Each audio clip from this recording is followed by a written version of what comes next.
ఆషాఢ శుద్ధ ఏకాదశినే తొలి ఏకాదశిగా పిలుస్తారు. హిందువుల తొలి పండుగే ఈ తొలి ఏకాదశి. పురాణాల ప్రకారం శ్రీ మహావిష్ణువు క్షీరసాగరంలో శేషతల్పంపై 4 నెలల పాటు శయనిస్తాడు. అక్టోబర్ లేదా నవంబర్ నెలలలో వచ్చే ప్రబోధిని ఏకాదశిన ఆయన తిరిగి మేల్కొంటాడు. ఈ 4 నెలల్ని చతుర్మాసాలుగా వ్యవహరించి చాతుర్మాస దీక్షలు నిర్వర్తిస్తారు.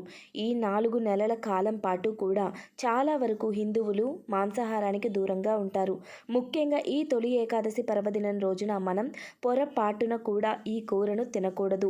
అత్యంత ఎక్కువగా మసాలాలు ఉన్నటువంటి మసాలా పదార్థాలు, మాంసాహారానికి సంబంధించినటువంటి పదార్థాలు, కోడిగుడ్డు ఇటువంటి పదార్థాలు పొరపాటున కూడా తినకండి. ఈ రోజున ఉపవాసం ఉంటే ఎంతో పుణ్యఫలం కలుగుతుంది. కాబట్టి చేయగలిగిన వారు ఖచ్చితంగా ఈ రోజున ఉపవాస దీక్షను తీసుకోండి. పండ్లు పలహారాలు మాత్రమే తీసుకోండి. తప్పనిసరిగా ఈ నియమాలు పాటించండి. విశేషమైన ఫలితాన్ని పొందండి. Please like, share and follow. Thanks for watching.